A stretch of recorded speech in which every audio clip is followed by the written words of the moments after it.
Howdy, folks. Is VileMike here. Sorry, no one's on the panel yet, but that's because I just ended the pre-show politics stream and we were running a little bit late because there's a lot to talk about. But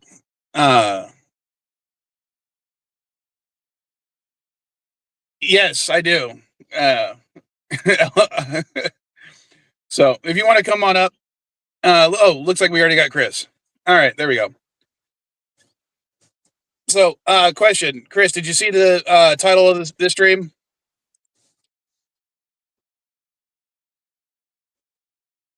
Can you hear me? Yeah.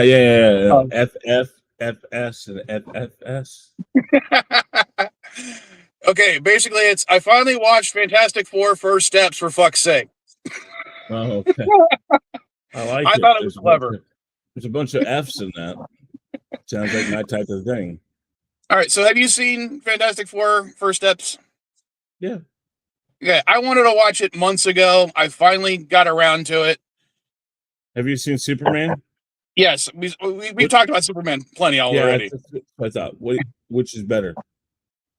Oh, you know what? I'd have to go Fantastic Four. That's what I say. Now, I'm not going to say it's the greatest movie of all time. I just hate the people that are like, oh, Superman made more money. I said, well, damn, it's Superman. He better. Yeah. I mean, you're talking about one of the 3 largest IPs for comic books in general. The bad thing is he only made about 50 million more. You talking about Final Fantasy? Not Final Fantasy. Fantastic Four, right? And how you doing, LDG? Hey, I think you need to have a pre-show. I think that's a great idea. I think that would be the hour of peace, quiet, and sanity during. What microphone are you on? You sound like you're on a webcam. I'm on my phone.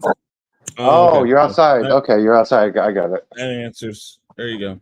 Wait, let me put my. Is that why you didn't let yourself in? Because you still have access. So you're the only person that can let themselves in. I don't think he has that on his phone.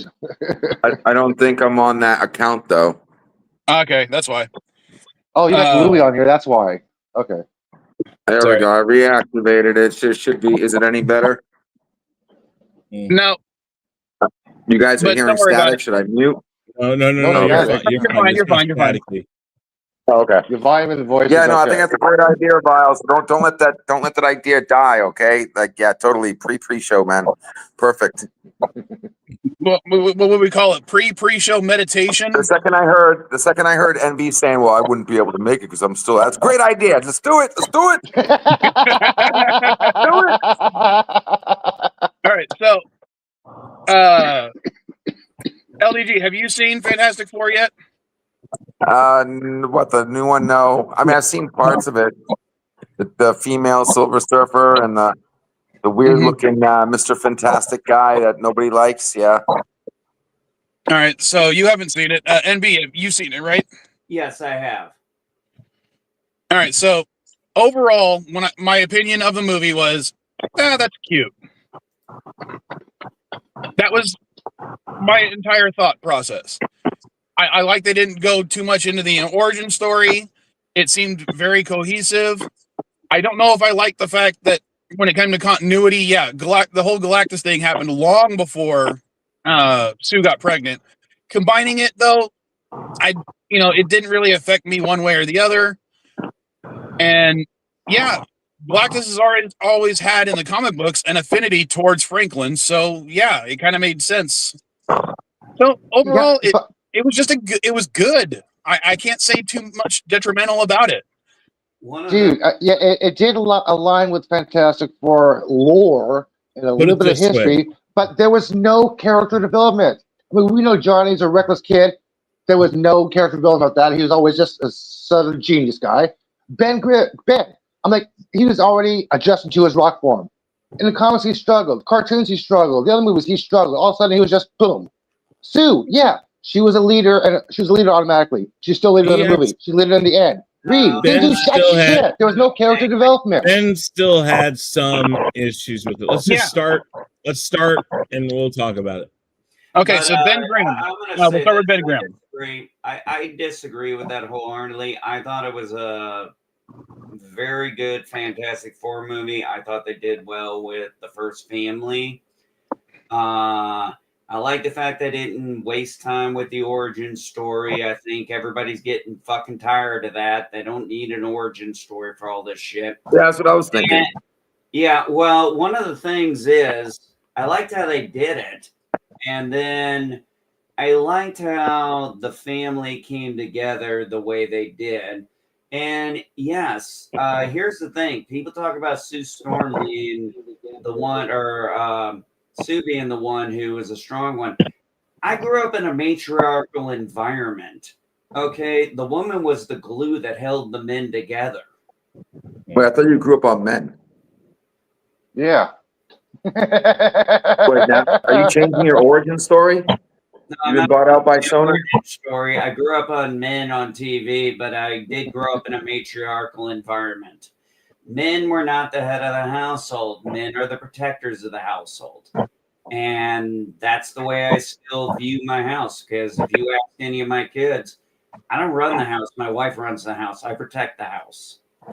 Well, I want to go back to what Elia was saying when he said there's no character development. Let's go ahead and explore that a little bit, Elia, because and we'll start with the thing because that's the easiest one. You said he didn't have his little issues. Wait. Oh, no. Go ahead. What were you saying? Chris? Nothing. Don't go ahead. Go ahead. Okay, but that's part of the Ben Grimm having issues with his rock form is part of the origin stuff. This is him when he's been the thing for what, at least 2 years, as far as they were concerned. 2 or 4 3 years. 4 years. 4 years. So yeah, he's had time to adjust. It's And still he under the still has surface. They made that issues. point. Because Yeah, they made. Go ahead. I was going to say, yeah, he still had his issues, but they were under the surface. They weren't pronounced as much. Because I think like about that. near the end. Sorry, I was going to say. Really quick. I was just gonna say I love the fact that Johnny told him, "Hey, you should grow the beard," Mhm. and he grew the beard out, and I was like, "Oh damn, we got beard thing now." So at the end and throughout the movie, they brought up his problem is that he's been characterized and cartooned and all this stuff into a character that uses it's clobbering time. And he says, I don't say that. And he says, I don't say that. I don't say that. And then at the end, he's like, say it. And he that's something that so there is his struggle within it.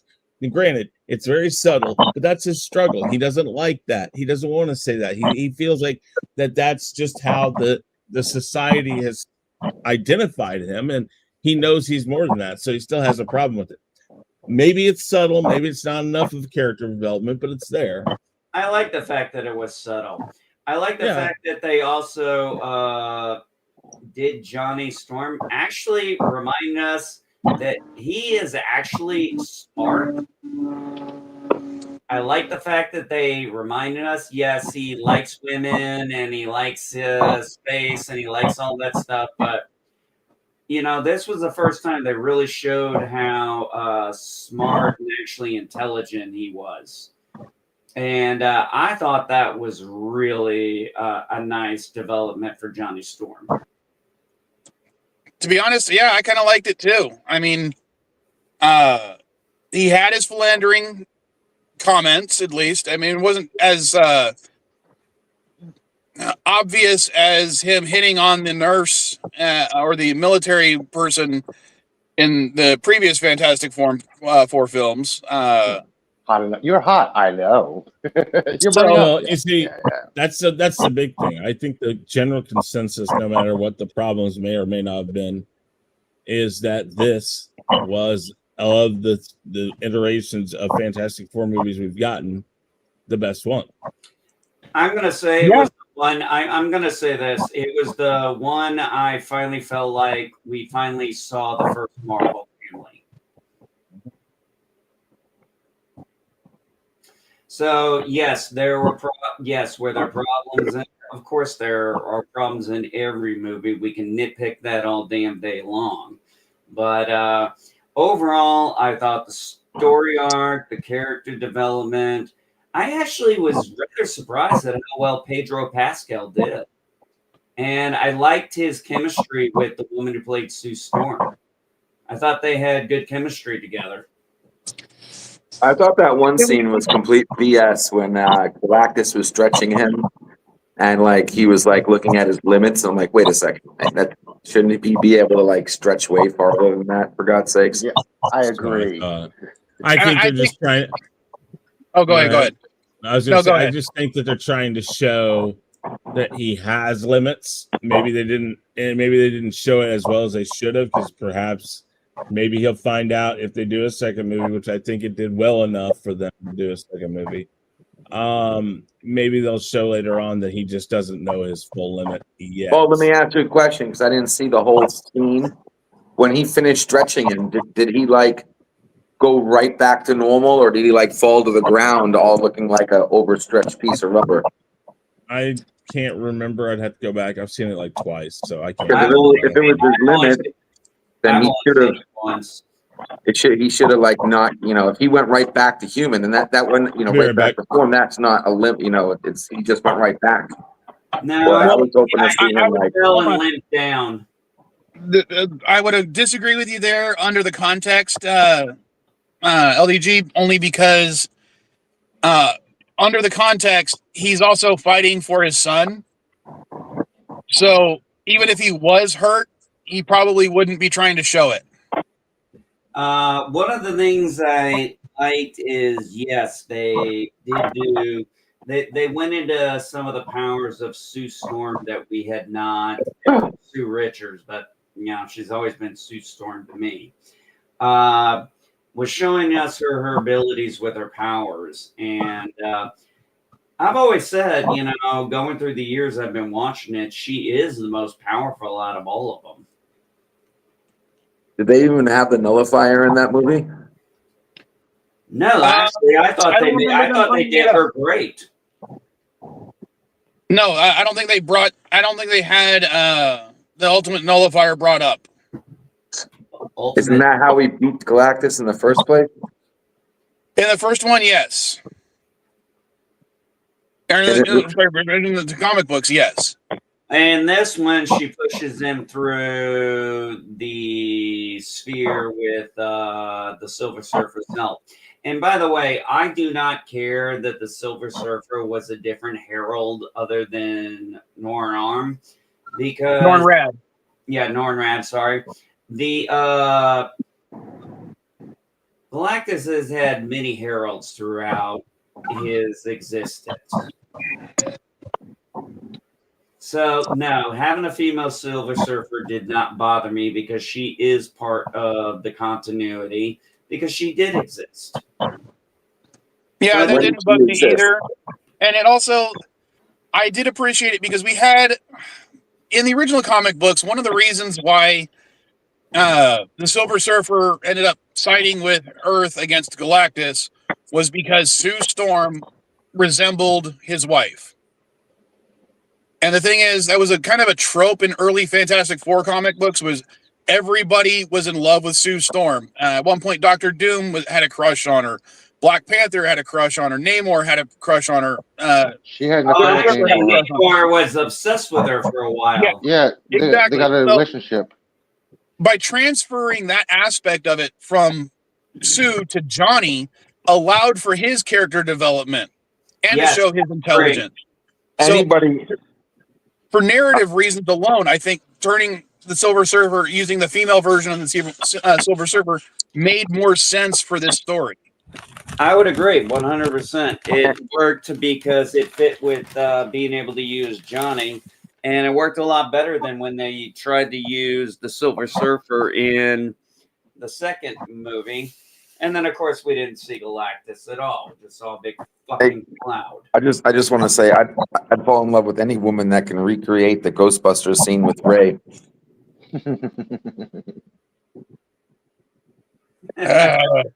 You guys know what I'm talking about, right? Please tell me you know what I'm talking about. Yeah. Know what you're talking about. Yes, we do know what you're talking about. Took me a second, but it's like... Took me a second to remember, but yeah. Oh, Yeah, God. I'm totally in. I'm in on that one. That totally. So I did like one of the things I liked was I did watch the cartoon or the new Fantastic Four when I was a kid. I guess they couldn't get the rights to Johnny Storm, so they brought in Herbie the Robot. And I thought it was nice that they brought Herbie in. And I also liked how they used Herbie, to be honest. Yeah, I do too. The fact that he wasn't just a one-off character. I would say that Herbie was better represented as a character than Crypto was in Superman. Because I don't know about that, but yeah, I would say definitely I would have to watch it again. But yeah, I did like Herbie being in there. I actually enjoyed the fact that the scene with him and Ben cooking and all that stuff. And, he was just, a nice character to have added to it. But he wasn't like comic relief or anything, which I was very happy about. Yeah, I mean, when they were doing the whole fleeing from Galactus in their little spaceship, and they kept being like, Herbie, help us steer.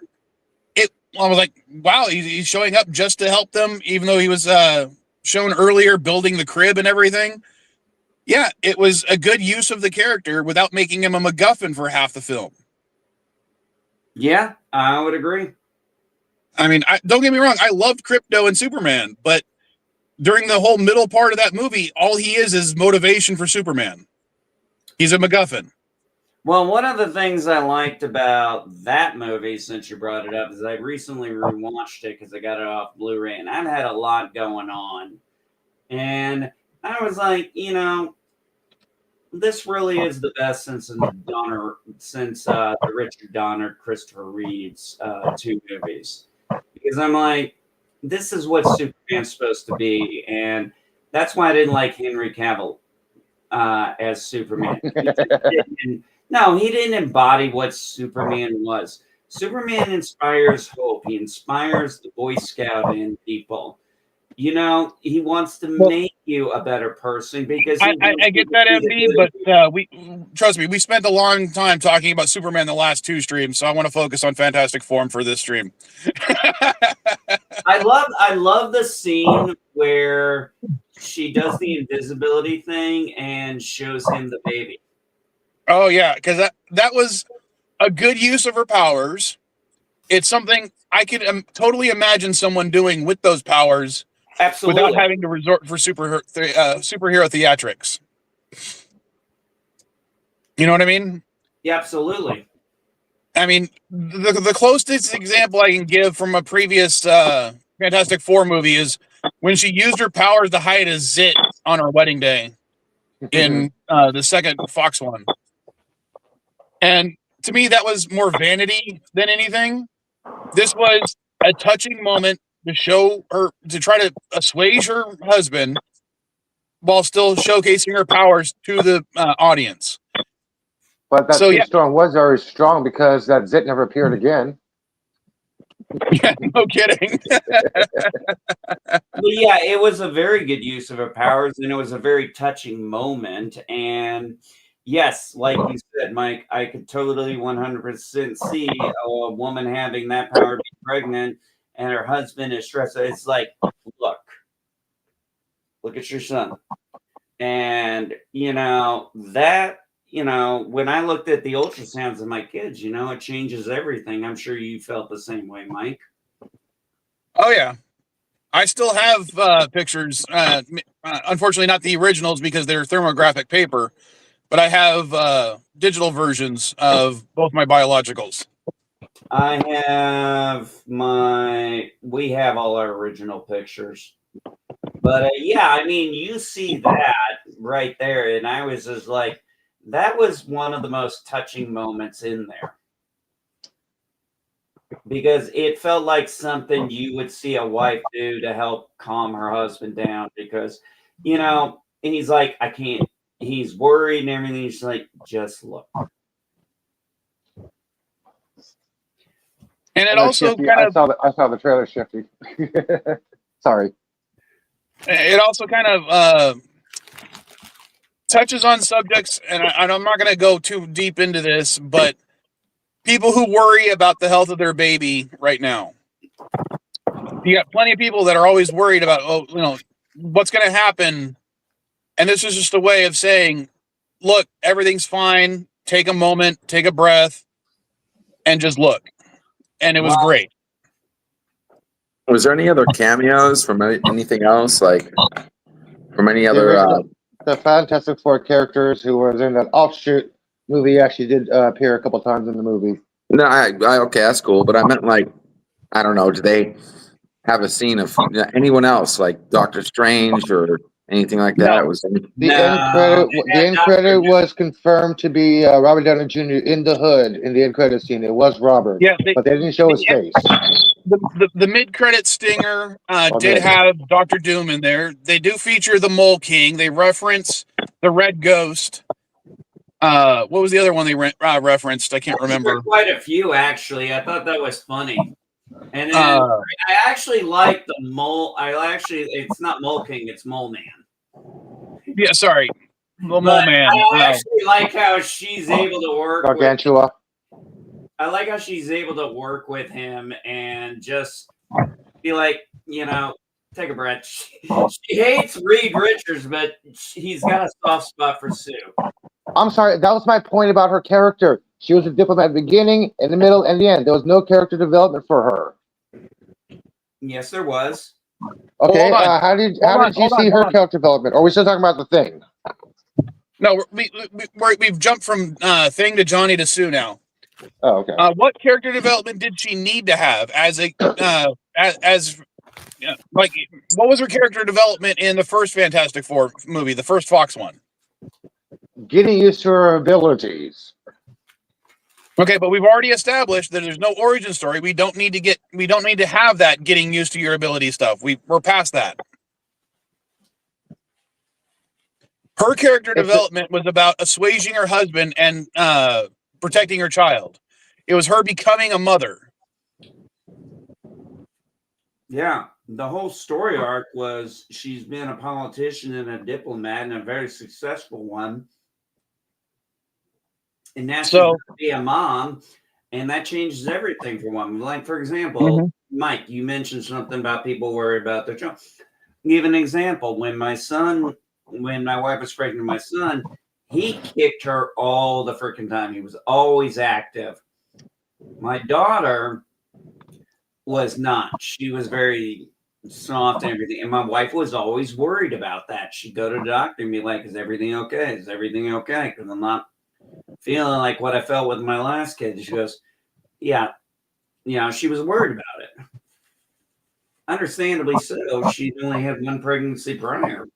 And of course, everybody worries about, their pregnancies and everything. Even the man does.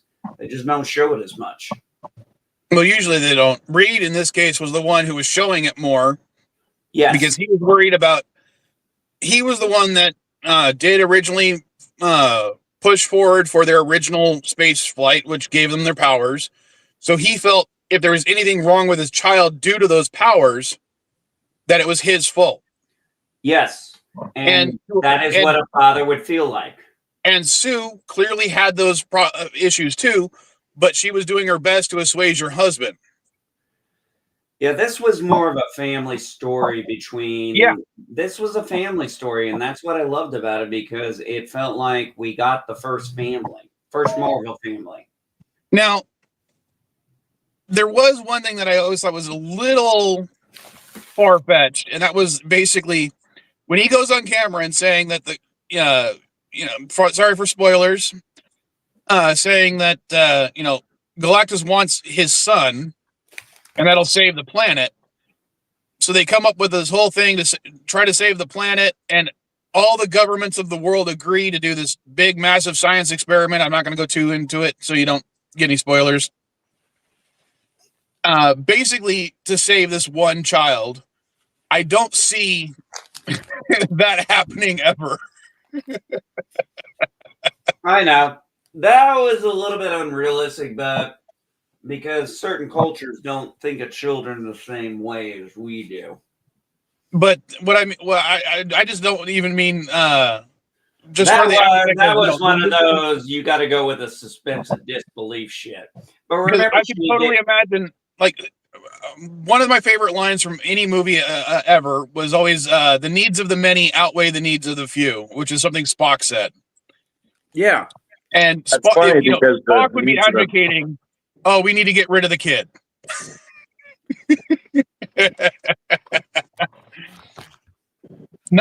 And no one would claim Spock is not heroic when he needs to be, but Spock would be advocating, okay, we need to get rid of the kid, and we'll save however many billions of people on the planet for one.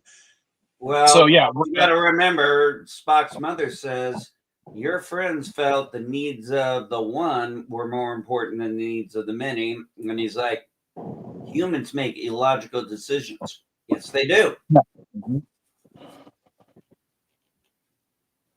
What's illogical is thinking the needs of the many is not made up of the needs of the few. True. Now, I will give it a slight pass because of the montage they do at the beginning of the film, where it shows how many times the Fantastic Four has saved not just the United States but the world in general. That was not needed. What? The opening sequence is not needed because his first lines was, "We all know the history." Then he goes into the history. Like, no. What's the point? Elihu, shut up. No, because when they're going through and they're saying, "Oh, he saved us from the Mole Man. They saved us from the Red Ghost. They saved us from all this stuff." To me, that's why the whole planet was willing to work together to save their son. Well, also, wasn't it in there that Sue was able to negotiate kind of like something like a UN? Mm-hmm. They did a little like that, yeah. Yeah, I believe that was in the montage too when they were doing. But I like the opening scene, the way they did the origin story, because you're doing it basically like a TV show. It's like, hey, here's a recap. This is what they've done. And here they are. Didn't need a recap. It's a build-up. But it's not. It didn't take like the first 30 minutes of the freaking movie. I don't need to be reminded every single time how a superhero gets a story every time the iteration is done. Elihu, there's a big difference between spending 30 minutes of your movie to explain the origin story versus doing a recap. No, I'm sorry. Spider-Man did it best. The only mention of him getting his powers, his origin story, was when him and MJ was on the roof talking, yeah, so 1 week after I got my powers. That was but there's a huge difference between that, Elihu, from the MCU version of Spider-Man versus every other interpretation of Spider-Man. And that is, the MCU Spider-Man didn't have an Uncle Ben. That's right. He had his aunt. Hot? No, that's not Torme. Yeah, but you understand what I'm getting at. The reason they didn't need to go into that storyline is because they didn't bother trying to explore it until his third movie. And instead of killing Uncle Ben, they killed Aunt May. Which was a horrible decision, because how can he kill Marissa Tomei? Especially when she looks like that. I actually thought it was when I heard her say, "With great power comes great responsibility." Yes. I was like, "Yep, she's dead. You're dead." Now, here's the thing: most people don't realize this. No, the thing was in Fantastic Four. No, but I'm saying in Amazing Fantasies, it was Peter who actually came up with that term. Now I know with great power comes great responsibility. But what I'm just saying is that's why also Elihu, they didn't have to do that origin story. So they still had him be a hero, but they didn't go into his reasons for being a hero was essentially, I'm a poor kid and I'm going to help other poor people. And I think when I talk about origin stories, and everybody does say it, they say we're sick of seeing the same origin story replayed or like a director giving it their artistic twist. Eye. And it's like, okay, yeah, we still get it. It doesn't change. Bruce Wayne's parents were shot and killed. Okay, we don't care if it was the Joker in this movie or if it was just Joe Chill or some. We don't care because truthfully, people may or may not know this, but in the comic books, it happens from many different people over the years, depending on which comic book or artist you want or writer you like, it changed there too. So I didn't care about that. We don't have to show it every time. But like I said, if you're not going to show it, the one thing you don't do is what Superman did, which is change it. Don't change an origin story if you're not going to show the origin story. So this movie did a really good job of just doing the montage as a lead up to introducing them on a TV show, which made sense, and I liked it. Much like what MB said, it works really well in the context of how they do it. And it makes sense for the one justification I was talking about, where the whole governments of the world being far-fetched to agree on anything. That montage would not, or sorry, them agreeing to do it doesn't make sense at all, except in light of that montage. Yep, that's correct. It's subtle. So, yeah.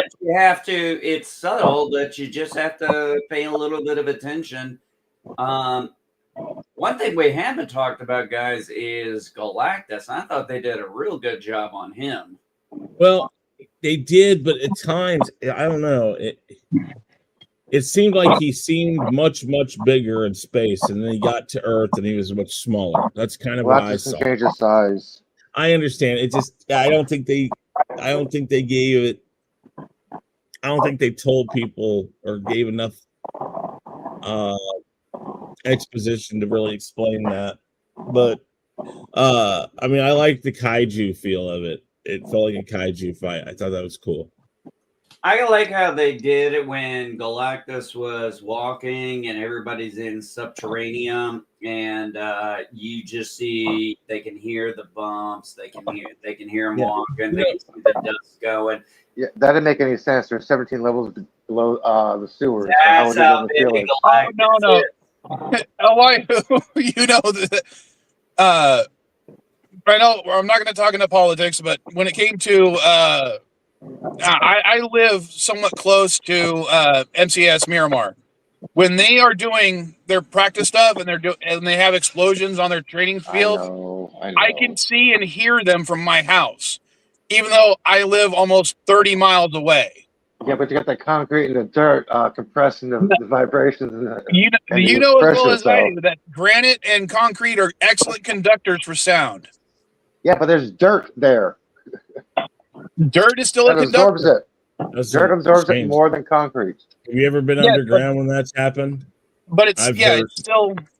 You will hear it. Yeah, they were not far enough down below. Sorry. Even 17 stories is still nothing compared to that. Especially if you want to think about the size of Galactus and his mass. Even if he can change his size and weight, his mass alone for that size of kaiju, to use Chris's term, would have been felt. Yeah.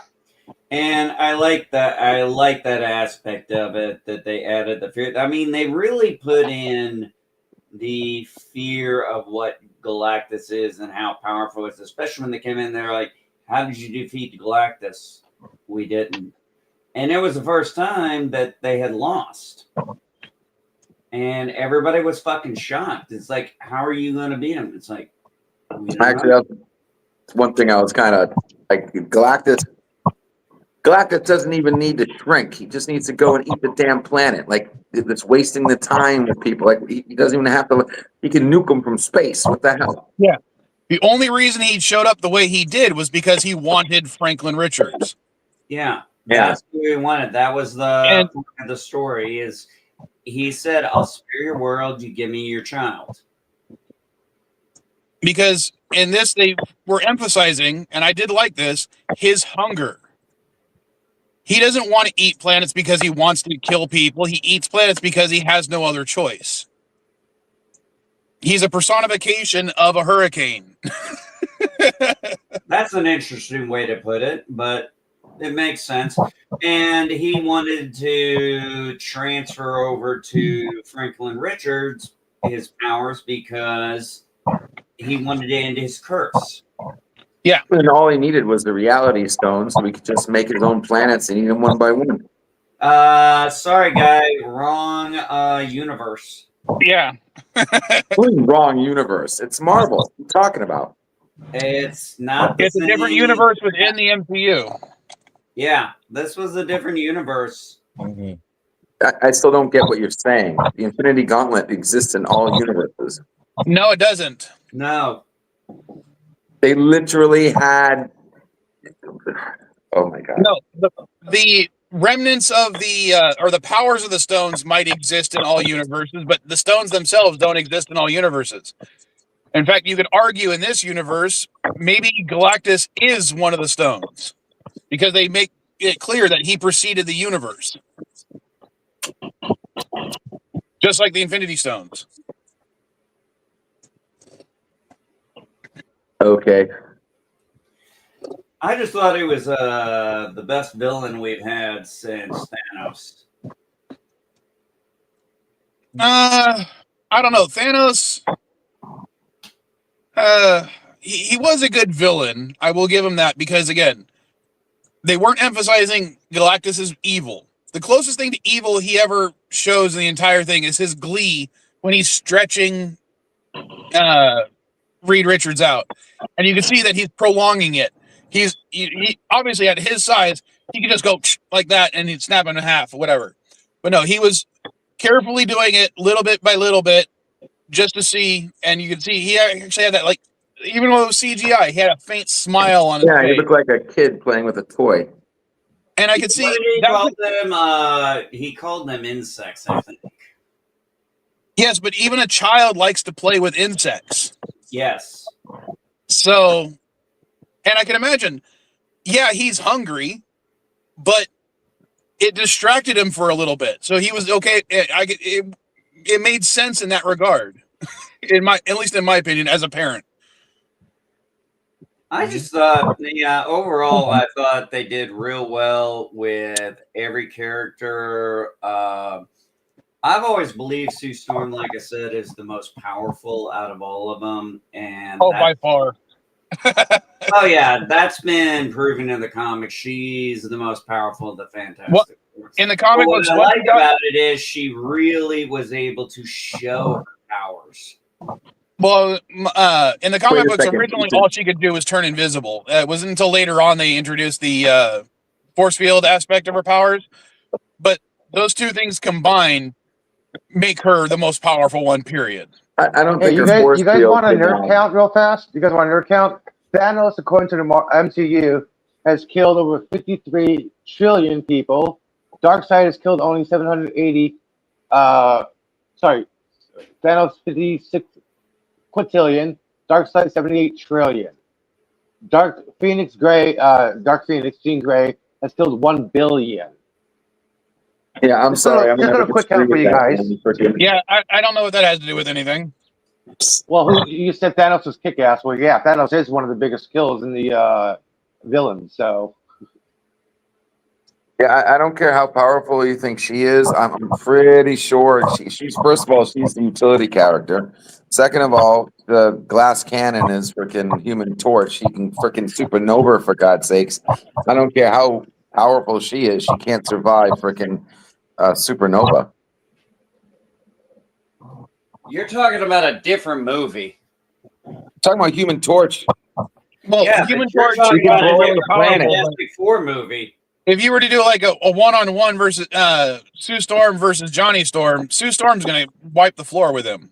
Absolutely. yeah, she can put a little. She can put a force field in his head and make it explode. Hello. Yeah. Yes, but he doesn't have to be near her. She doesn't have to be near him either.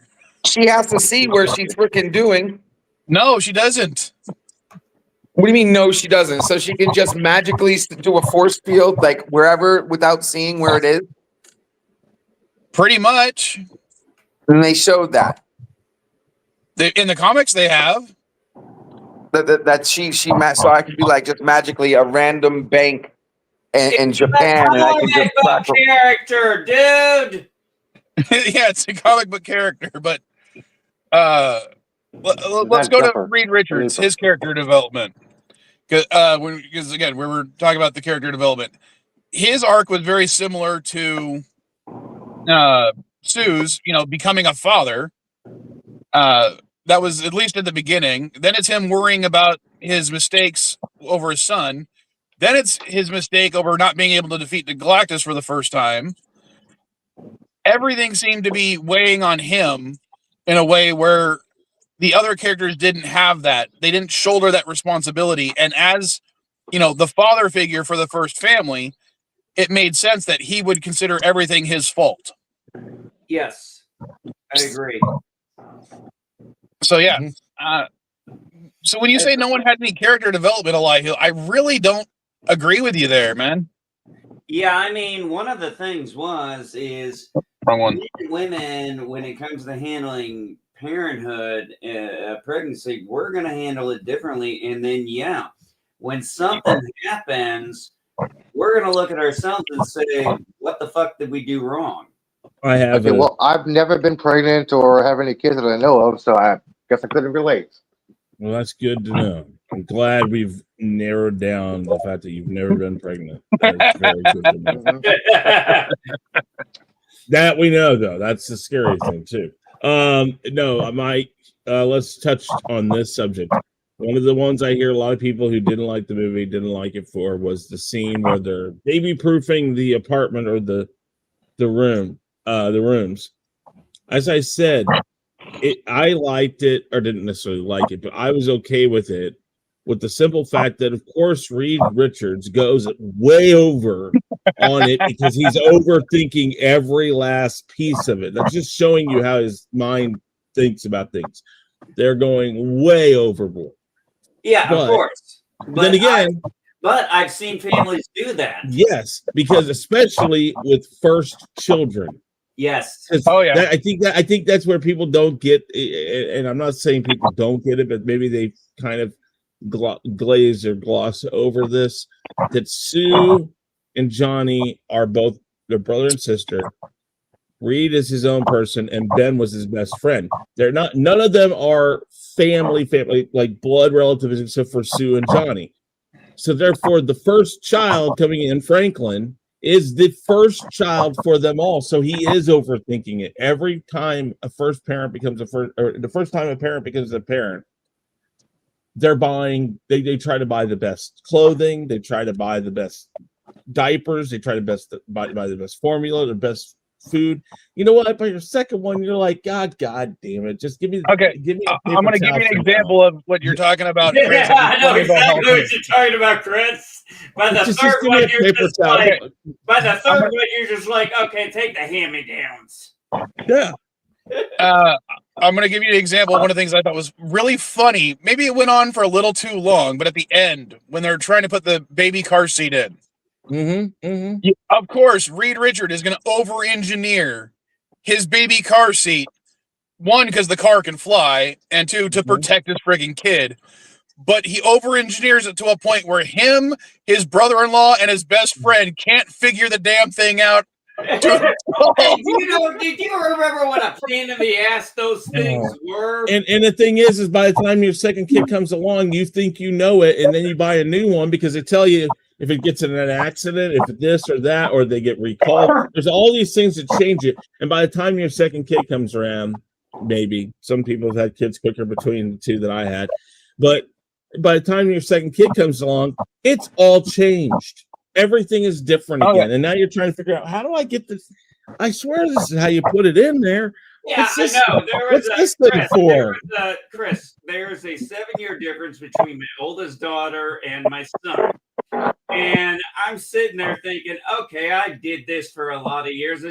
No, they change them up completely. And you're like, okay, what the hell?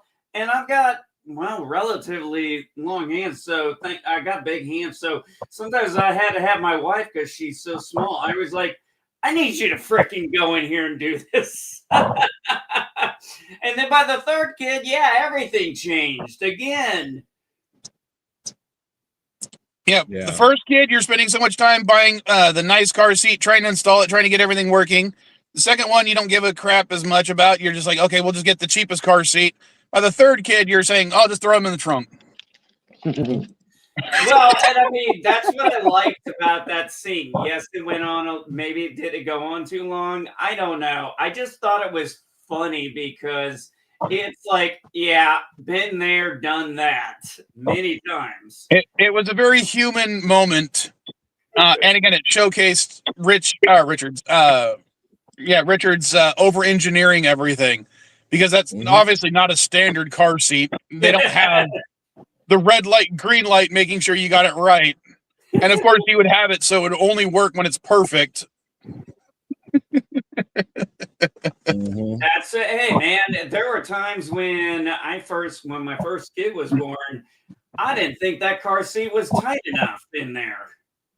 I'm sitting there looking at that little bar, making sure it's centered. My oldest son, he was born in 2002, and we had a huge ice storm that year. I joked this year, I'm like, I'm not looking forward to your birthday. And he's like, why? And I said, because like every 7 years or so, we get a horrible storm right around your birthday. I said, I don't know what it is. And it's the truth. We did. Like the year I got him back from my ex-wife and I took over parental duties like 6 months after we separated, there was a giant snowstorm on and off for literally like a week and a half, 2 weeks. I got him for Christmas. Wasn't too bad during there. But as soon as school was supposed to start back up and I was trying to get him into school, the school was closed for 2 weeks because of how bad the storm was. And then the year he was born, we had a massive ice storm. Power went out everywhere. Somehow my apartment, my wife, my ex-wife and I's apartment was the only one in the like around us that had power. There was like 2 units that had power, and we didn't know why we had power and nobody else did, but we did. And I was out. We were doing, I can't remember what we were doing, probably going to get groceries or something. And I ended up getting a flat tire in the Aerostar, the Ford Aerostar we had, and I had to get out and do it. I had somebody come up and they offered to help me, and I'm just like, no, I got this. And it's like when you're a dad the first time, it's like your brain is just in full overload. Oh, and yeah, so, it is. So it made sense to me, and I didn't understand. And I heard parents, like people who I knew were parents, they were telling me, I didn't like that. I'm like, but you don't remember how it was for us, how it was that first time, like. And imagine in his brain, he's this genius. He's gonna overthink it. It made perfect sense to me, and I just. Well, I remember the first time my daughter was born, and of course, my ex-wife and I, we were baby-proof in the entire freaking house, and putting the little latches on things, those little tab things, all that stuff. And putting those little things on the side of the corners of the table and everything. And I had one point, I had to actually, and I think it was my son, I had to actually shoestring the freaking chairs to the table because he kept wanting to knock them over. You know what I find funny is you go back and you think about it now. What's funny is you do all that baby proofing and then you find your kid up on the top counter, or like on top of the counter or on a cabinet somewhere. And you're like, how the fuck did you do that? Like, I'm not kidding you. I know you're not kidding. I still have video of my youngest when he was like 5 or 6 or something like that on top of my counter. Because I had a security camera because I came home like 30 minutes after they got home. When they were both in school, so I'd watch the security camera, and I had neighbors watching and other things. I did the best I could because single father. What did I do? And I came home one time. I knew something was wrong, and my girlfriend at the time had some turtles, the chocolate candy nut things. He had those in the freezer. Turtle. I came home and. I'm looking around. Something isn't right. She comes over and she's saying the same thing. We're trying to figure it out. And then she looks at the blender and she's like, it looks like somebody's used this. We never used the blender. The blender was just there, and I'm looking at it going like, I don't know. I mean, I can see what she's talking about, but it looked too clean. I thought maybe it's just dust caking up in some place. She's like, no. I'm like, there's no way they would have used this, and my older son wouldn't have cleaned it that well. I'm like, there's no way.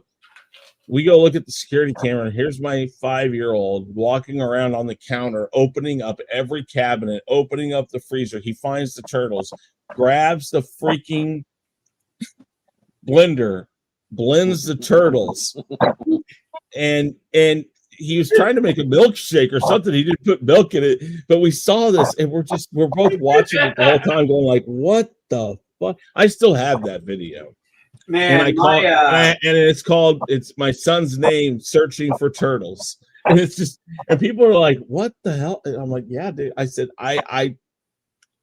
And then what's funny is after he blends them, you see my older son come find out what he's done, and he's like, "Oh fuck, I gotta clean this up now so we don't get in trouble." So there he is, dumping it out, cleaning it out, putting it back. It's like, I was like, and they didn't get in trouble, more for the point that they actually kind of worked together for once in their fucking life.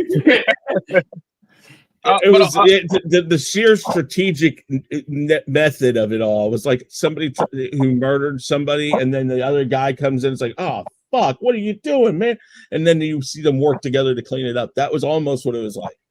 I remember my oldest. She was an escape artist. I mean, I locked the door. She knew how to unlock it. I put the latches on, everything. And she'd still do it. But one time I'm at work, and my now ex-wife calls me and says, "Our daughter's missing."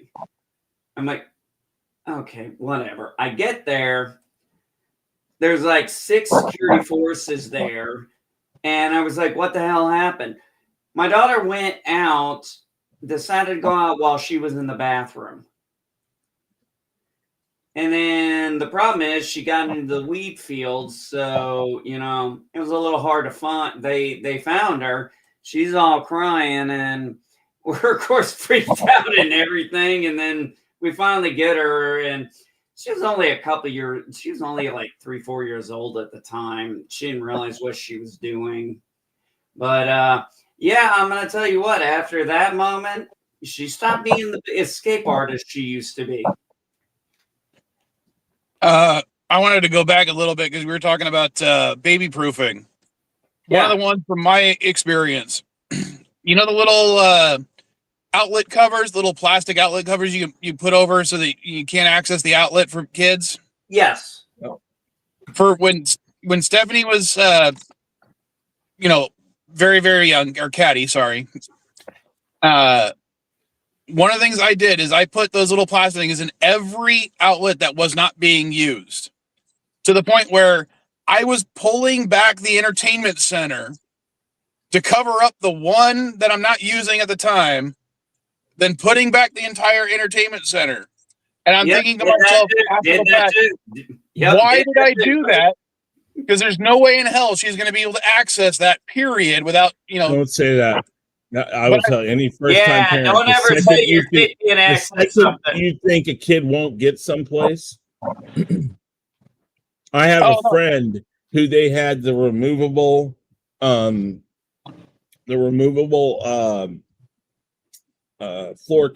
vents, right? When his kid was 2, his kid, and it didn't get stuck. His kid crawled into the vent by lifting one of those up and got back out too.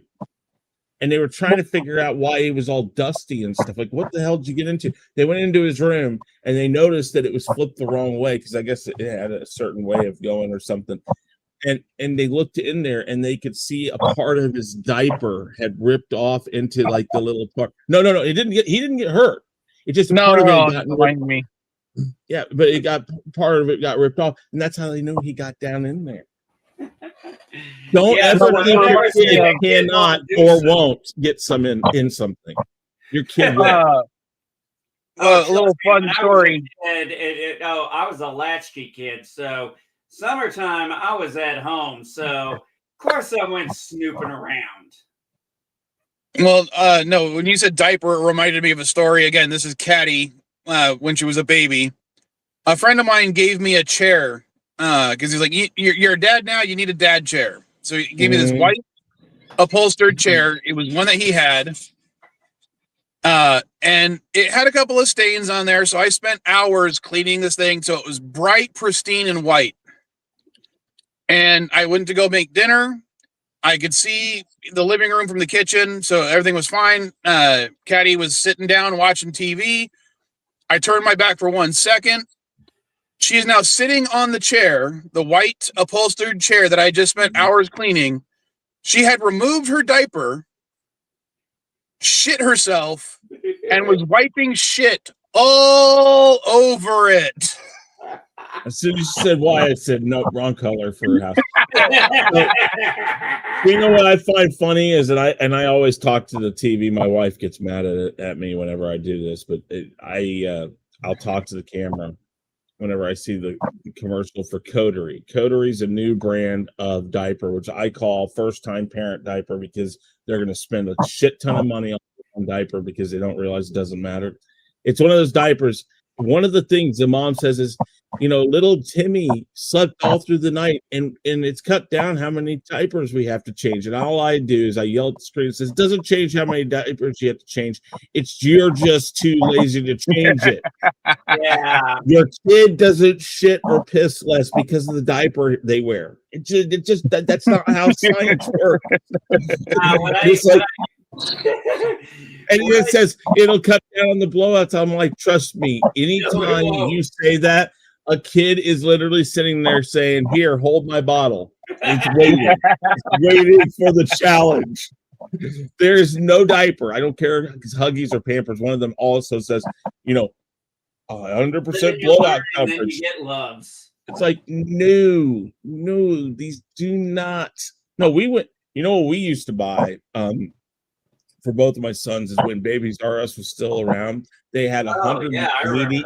When they're newborns, it's like 180 diapers. It was like $10, $10 or $15. They weren't the greatest diaper, but what we would do is, like, some of them wouldn't have all the Velcro straps or something like that, and we pile them up, put them in a plastic bag, go back and take them back when we got the next box, and they'd either give us a discount or just say, here, take the box. And we probably saved, I'd say, thousands of dollars because of using those things. And again, they did fine. They did enough. Yes, there were problems like blowouts and stuff, but I never believe a diaper that says it's 100% blowout. Kids aren't built that way.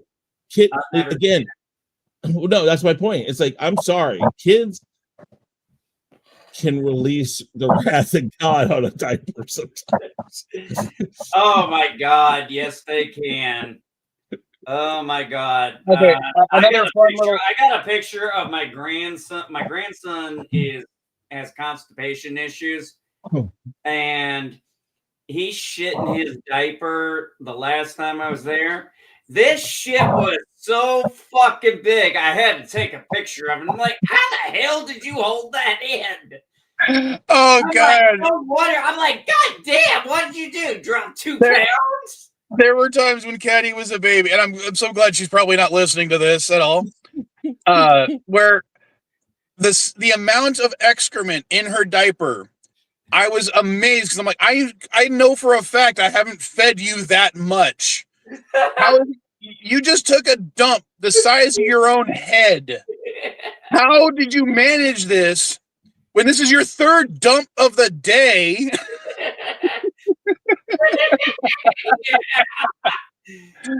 Oh God, bad stories. I just want another little story about poop. Hold on, Envy. I want to tell this one because it happened this week. For those that don't know, Mrs. Vile's sister-in-law has been pregnant. Well, she went into labor Sunday night after the streams. Okay. The baby was born Monday. Unfortunately, she had trouble breathing. She was put on a ventilator, and she's developed pneumonia. So she was having issues, or she's still having issues. But I think it was like Thursday, Mrs. Vile sent me a message that was, like all happy and everything. And it was, she finally pooped.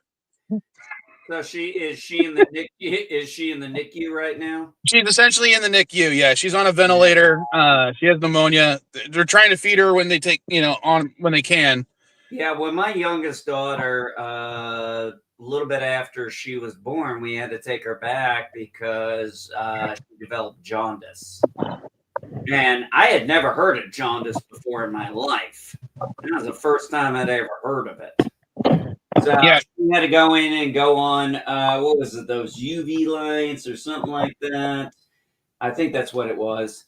And, it sucked for us because it was like, we had to leave her there. It's like, we just got her home. Now we got to leave her here. And it's like, this fucking sucks. Yeah, I remember going to a few Howard Johnson's jaundice when I was young. Hey, listen, guys, I got to do that one thing that starts with a G and ends with an O. Thanks for having me, guys. I always appreciate it. I will see you next week, okay? Got to get going. All right, later. All right, thanks, guys. Laters. You have to Gestapo? He has to go. Oh, you said it started with G, ends in L. I thought he was talking about Gestapo. Yeah, well, Never that's mind. the problem. We were spelling, and Elihu doesn't handle spelling very well. Yeah, we know that. If you've played my Sunday night games, you would know this. Yeah, I spelled knife with an N, okay? Now, I'll be honest with you. There are times I have intentionally misspelled a word so people think it's you. Well, everybody knows I can for this shit, so they know it's me. And that's we were just talking about our family stuff and shit like that, literally. And I mean, that's one of the things family, and that's what I enjoyed about this movie was because it felt like a family movie. But a lot of people who liked it said. I mean, it was nice. It was good. I mean, I don't disagree with the people who said, well, they didn't show enough of Reed Richards really using his powers. They didn't show this. Yeah, okay, I get it. But I think maybe the good side of this is that they didn't show all that because maybe that was the problem with the other ones. They tried to go too far in what they were doing, especially when you couldn't do it all. And I think this one was I think it did all right, just keeping it very simple. At the same time, I noticed some things that maybe I didn't think about before, because I always said this about the older ones. It's like it's really hard to do Reed Richards because he's super stretchable and flexible. How do you do that even with CGI? And even in this one, it kind of struggled a little bit because it's like, and so now what I'm realizing is this is a very difficult character to do. They did okay, but when people are like, "Oh, but he didn't show all his powers," I'm like, "Yeah, but I don't know." It kind of borderline felt a little jinky at times, and maybe it's just the fact that it's just that difficult to really get that particular type of thing on CGI to get it to do it. I think you're right about that because even the elongated man in the Arrowverse, every time he used his powers, whenever they use their powers with somebody else present, it always looks off. And I think it's because that aspect of stretching the human body is inherently part of the uncanny valley. Mm-hmm. So I don't think it works on a visual medium outside of cartoons as well. Well, I would agree with Chris on that one where he says it's a hard character to do. And I think he's right when it comes to the stretching and everything because, yeah, that's difficult. I mean, yeah, I thought they did a good job with it. But, yeah, I mean, I would say that – go ahead. I was just going to say you could tell that they still had to struggle a little bit with the CGI. Yeah, I think one of the reasons why, because there was some reshoots and stuff, I'm thinking some of it was also going back and saying, okay, let's cut back on some of this Reed Richards action scenes when he's getting stretched so we can, because a lot of it was old school sleight of hand. We're going to show it to you really quick, cut to another character, show it again, cut to another character. So you don't have a lot of time to focus on it. That way your brain doesn't really adjust to saying, man, that does not look that great. Because the more I pause it during that section, I'm like, But if you don't pause it, it looks pretty good. I don't know. I think they did a really good job in this movie where they're all working together. They all have their moments. We see their characters' good and bad side. And that was really important. And again, I think they stripped it back far enough and said, we're not going to go too far. This is a moment in time, a very short moment in time in the Fantastic Four. Unlike, the first one, I think it was the first Fantastic Four movie, not the horrible one they did just to keep the rights, but the one after that Fox did. Silver Surfer. Wasn't Silver Surfer in both of them? No, you're just in the first one. Or the second one, sorry. The second one. He was in that second one. You're talking on first one's with Doom in it. The first one felt more like Street Fighter with less fun. Because Dr. Doom really feels for Christopher Alba. So but I think the first one happens over like a 2-year period or longer, because it starts when they're researches people, and then it goes forward in time. The second one is similar too. There's a length of time between everything. That's very difficult to play out very well. So this one said, we're not going to talk about origin. We're just going to move right into this moment. Right here's this moment. They've done this. We're going to show the battles that they've won. We're going to show what they've done. But we're just going to focus on this one minute moment in time. And by doing that, by stripping it down and smack dab, putting a dot on a map and saying, this is where we're at with this group right now, it made this movie the best one of them because it's easy to follow. And I think that was really important.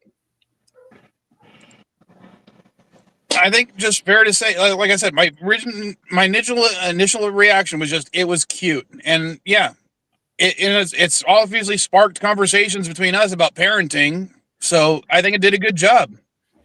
Yeah, I mean, that was the key aspect. I was less concerned about Howard's part, and I was focused on the story family arc and the family dynamics of all four of them together. And the way they were going together, I was like, yeah, that's family. Family has points.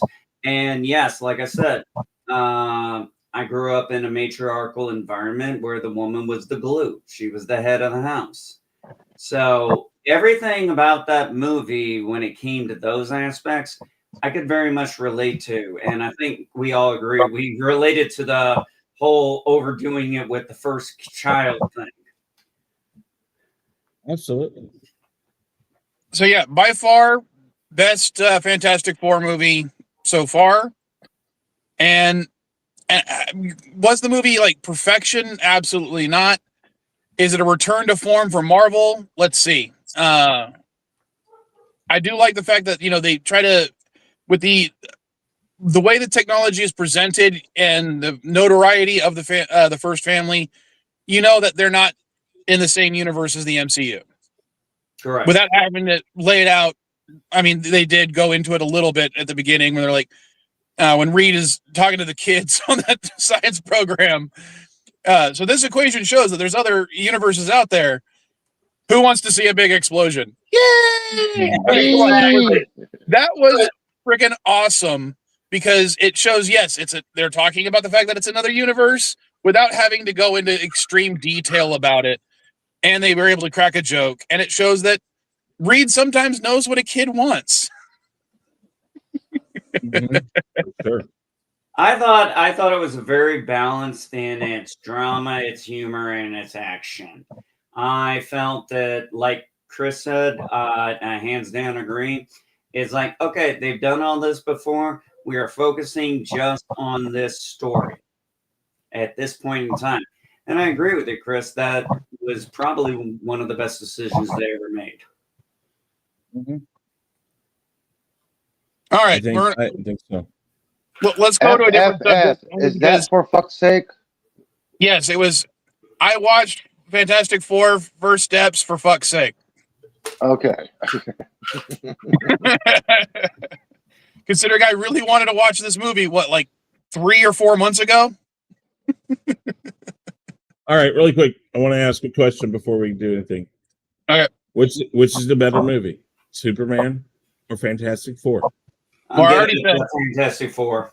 Superman. Okay. And yeah, okay. Yeah, I said Fantastic Four earlier, so 3 of us said Fantastic Four. 1 says Superman. I like I said, when it came to it, I just like the family aspect of it, and with things I got going. But like I said, I love the Superman movie because I watched it the other day because I was really feeling down, and I was like, I need some inspiration, and that's what Superman is. And I couldn't, and I just bought the Blu-ray, so I went and watched it, and I was quite pleased with it the second time around. Because I felt like he was Superman, but when it comes to the family aspect of it, I got to give it to the Fantastic Four because that just to me was what I was really enjoying the most. I just did not enjoy Hawkgirl. Oh, Hawkgirl was not. She was not used worth a shit. No.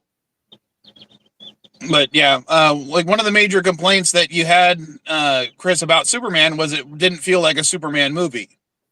This movie, even though they had a whole bunch of villains introduced or mentioned or whatnot, this felt like a Fantastic Four movie, period. Yeah. There is no extraneous superheroes, even though it's a worldwide thing that happens. The focus is entirely on the Fantastic Four almost the entire time. Well, one of the things I like is when they're on the Baxter building and they're just out there. They're like, oh, yeah, that's where we took down this person. That's where we stopped this person. And all it is just, yes, it's exposition, but it's just people reminiscing about accomplishments they've done. Just like Chris and I could talk about our time in the military or anything like that. It's just, something people do when they've been through similar experiences. They talk about sorry. So there was something that was something I really felt I enjoyed about it. Being able to go through all those different people and being like, this is a reminisce. I did not believe that one scene was feasible. When he's baby proofing the world, he's showing the family, this is what here, this is here, this is here. Like, wait a minute, if you can do this now, why didn't you do this in the fucking first place? Because he wasn't motivated. Sense. No, you're a lot more motivated when you're about to protect your kid than you are motivated to protect someone else's kid. Yes. Sorry, that didn't make any sense to me. For every dad out there, it made sense. A bear will protect its cubs. It'll kill another bear's cubs. And in the story, that is paternal, not maternal, not fraternal. It is paternal instinct. And in fact, I was watching something. I was watching something last night about a murder that happened in Fort Worth years ago. And the first thing it said is that the daughter was in this mansion, and the mom was out with the boyfriend, and she comes home, and her boyfriend gets shot 4 times, gets killed, and she runs out the door. And yet she doesn't know what happened to her daughter. And my wife and I were looking at each other going like, fuck that. I'm going to find my daughter. Even if I get killed, I want to know my daughter's okay. Turned out the daughter was killed. I don't know if it happened before or after the guy was there. Nobody knows. There's a lot of things that it's still never been solved, to put it lightly. But as a mom, the fact that she ran away, I kind of thought she may have orchestrated it. Now, she was never brought up on charges, and I'm not saying she did. Nobody was found guilty. None of that. It just seemed really weird that a mother would run the opposite way from her daughter, not knowing what's happening. Yeah, that doesn't seem very well. Like, for example, I heard a story recently where a guy tracked down the man who had his 14-year-old daughter, got him out of the car, and shot him. And now he's going on trial for murder. And all I can think is, well, he did what any father would do. And I guarantee you, when he slapped those handcuffs on him, he was not sorry at all. You will, you will do, especially when you have daughters, when you're a man, oh boy, you will walk through fire for them. No, that's the thing. I think that I think that's a big thing people don't understand. And like you said, people who just don't, according to people who don't have kids, they'll be like, well, he needs to go to jail because he shot that guy trying to protect his son. Yeah, we get that, but he didn't even think about what else he could do. No, why? Because I don't care in a moment. If I think my kid's in danger, sorry for you. Because it's like I don't care. It's like those moments. Example, my oldest daughter. I'm not going to go into too much detail, but I knew her boyfriend was lying to me when he looked me in the eye. I've looked enough people in the eye, and I can tell. And he did what I knew he was going to do, but this time he laid hands on my daughter. And I drove over there, and she made my life hell. I had to come back home. I'm like, I was willing to go to jail for you. Mom even put the fucking checkbook in there so I could bail myself out. Because I told him, I said, we're going to have a face-to-face, and the chips will fall where they may. And now that they're not together, I flat out told him, I said, don't ever let me see you again. He goes, oh, are you threatening me? I said, no. I just said, if I ever see you again, the chips will fall where they may. But you don't lay hands on my daughter. And a mama bear, that was one of the things I really liked about Sue Storm. She, especially at the end, full mama bear mode. That's what I really liked. That's how she pushed her power, because she was like, I've got to save my child. That's all she was thinking about. She's not thinking about saving the world. She's thinking about saving her own kid. Well, I want to go back the transition to something new a little bit. Since MB, you're finally here during the CNA stream. I started watching Dexter. I didn't watch it this week, but the last 2 weeks, I think I got up to like episode 4 or 5. Mm-hmm. And since we were talking about murder and stuff, it almost fits if I brought it up sooner.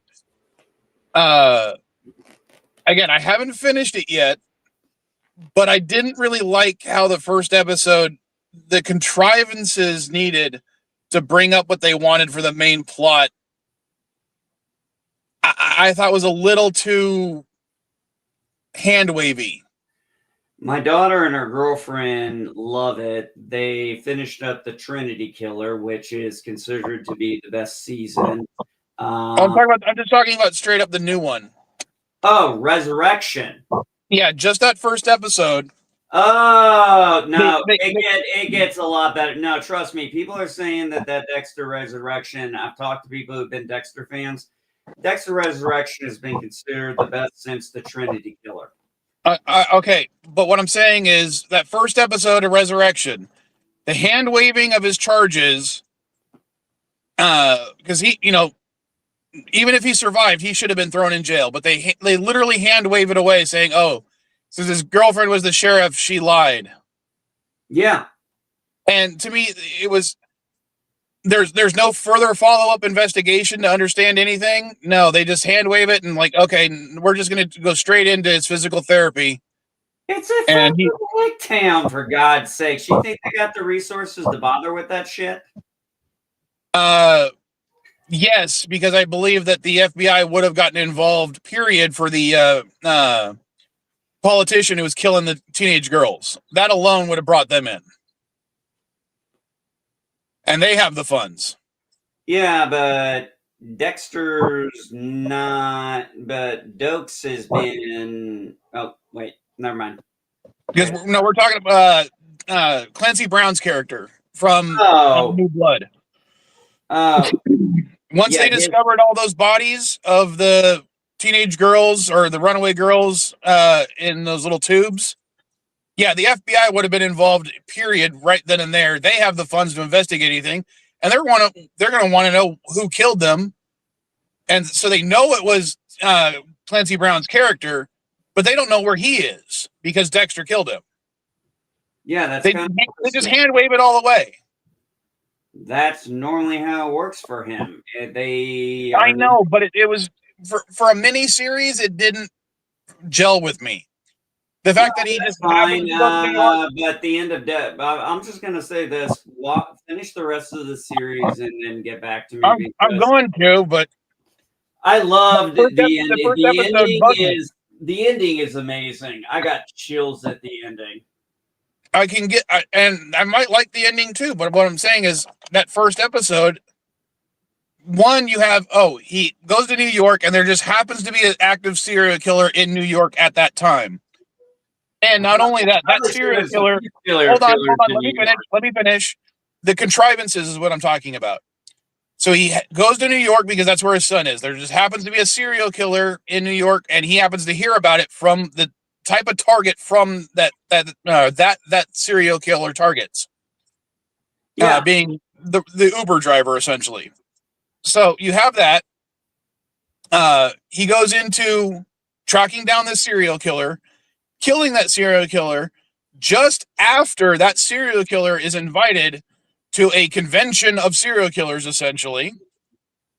And that serial killer that he kills, that was killing the Uber drivers, just happens to be one of the ones that has no social media profile online, no pictures online. So he's able to impersonate that serial killer. Well, wait a minute. The level of contrivances was so great. Well, hold on. When you say that the chances of a serial killer in New York City being there when he's there, do you know how many? This is an estimate because the FBI will tell you they don't know for certain at any one time how many serial killers could be active in the United States. Do you know what their estimate is of how many serial killers? I think they said something along the lines of about between 100 and 1,000. 500. Yeah. Now, if you take that into account and think about where would they be dispersed most likely, New York City is probably one of those places. Now, granted, they're transient, which is why the Uber driver thing works out. They're transient, so the contrivancy you're bringing up.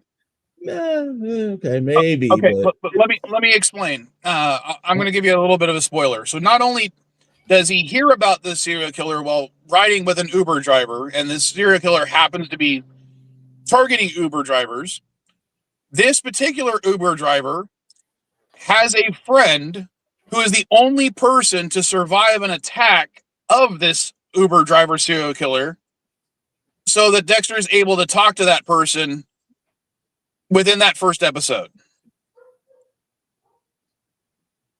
I mean, yeah, you could argue that there's a serial killer, but the amount of Uber drivers that would be in New York, and that the Uber driver that Dexter comes in contact with just happens to be friends with the only one to survive an attack. Maybe he's done his research and he knows that. No, he didn't. He was finding it out, and it was like, oh, well, I guess I will go to your party so I can meet this guy. I don't know. I haven't watched it, and I'm sitting there going like, again, all these shows have a certain amount of let's just get to the point. So what's the easiest way to get them there? I know, but it was just a little too quick for a series that has prided itself on taking things slow. Oh, trust me, it's going to take some time. That was just the build-up. I know, but the problem is he kills that first serial killer, by episode 2? Yeah, but... Yeah. So, but things are going to get a lot better. Extremely quick. And I didn't like how quick it was. It should have taken 3 or 4 episodes for him to do all that, not a 15-minute stretch in the first episode, and then he kills him in the second one right away. Well, yeah, like I said, you got to watch the rest of the series to see what happens. I've started to, and I just don't like it. I don't like the contrivances. It's too quick, it's too neat, and it's too... Not what he's looking for. Yeah, it's not what's been established as part of this character's modus operandi. I like the fact that they brought his dad back. Well, they kind of had to. He's been in everything, so. No, he wasn't in New Blood. That was his sister. But I think that was because he was fighting his nature. At the time, yeah. And I think it was also because his sister's death was a lot more recent, so. No, it was 10 years later. It was 10 years ago. Yes, but it's more recent than his dad's death. Fair point. But now yeah, I mean, Dexter New Blood takes place 10 years later or something like that. And then Resurrection takes place, I believe, 18 months later. It's something like that. But he was in a 10-month coma and I think 6 months of therapy. But again, the first episode still is really fast, even though it's supposed to take place over this long period of time. No. It's going to when he gets to the event, that's when things are going to get interesting. Well, as I said, I'm on episode 4 or 5 out of 8, I think. Is it 8 or 10? I can't remember. 10. So they've had the first dinner. Mm-hmm. He's already killed what's his name? Neil Patrick Harris's character, which to me that was just a waste of his character. I mean, if you're gonna cast Neil Patrick Harris, let him be Neil Patrick Harris for a while. They killed him in the same episode he introduced him in. So yeah. Well, but that's because sometimes people who are fans think about Star Trek and Star Wars. Sometimes they just say, I just want to be on for 5 seconds. Let me get on and let me be on. Neil Patrick Harris said, but listen, I don't want to dedicate a whole, shooting schedule. I have kids, I have a family, whatever. He may have just said, just give me a character. And may I say, that was one of the best parts of the Matrix. The newer Matrix is Neil Patrick Harris's character. Yeah. I love it. Yeah. Because you saw the side of him that comes across as nurturing and caring when he was just playing the standard psychiatrist person. But then when it turned over and you found out he was the bad guy, which we all knew he was, but it was neat when he switched over, he turned into that diabolical, like weird. I mean, again, it's like in Harold and Kumar Go to White Castle. When I first saw that, I laughed my ass off. And then he came out as gay, and the first thing I had to say is this is probably the one time where you could say there's a gay guy that can play straight better than a straight guy. The guy can still pull. I mean, again, think of Barney. I mean, all these characters he's played, he can come off as the rudest, crudest, most male chauvinistic person in the world. Yet that's not who he is. He's a great actor. I mean, I will never back down from the fact that he is an excellent actor, and the only thing he did by coming out as gay is help himself. Actually, I think when he did How I Met Your Mother and he came out as gay, it was just like, oh, this just makes it even funnier. Exactly, that's what I'm saying. It only helped who he is in his career and everything, because when he plays that character, then people looked at it and says, I still don't believe he's not gay. It's like it's just like, how could he be? But then again, on the opposite end, like Eric Stone Street from here in Kansas City, he played on Modern Family as one of the gay couple, and he's not gay at all, and he does a very good job of it. He does a very good job of playing that part. So a good actor can do that. Again, it's finding the point of what works. Well, like I said, I thought it was hilarious that when he came out and then you're watching Modern Family and you're just like, are we sure this guy's How I gay? Met Your Mother? How I Met Your Mother. And you're like, are we sure this guy's gay? He's gay, but he could sure play just about any role he's ever had. Yeah. All right. I'm surprised he hasn't worked out a deal or something where he comes back as Doogie Howser. That would be something interesting to see. With all this reboot stuff, it'd be really funny to see him do. And I know he went to school and he changed his mind at the end or something like that.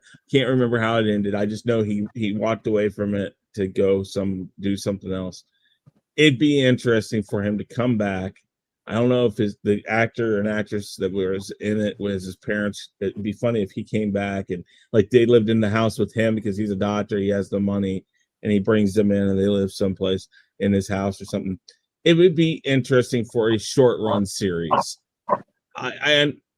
With all this, reboot and short run series stuff, I think it would work. I think he could play a very good, like cynical, like now he's cynical, almost like House, almost like House. I got you there.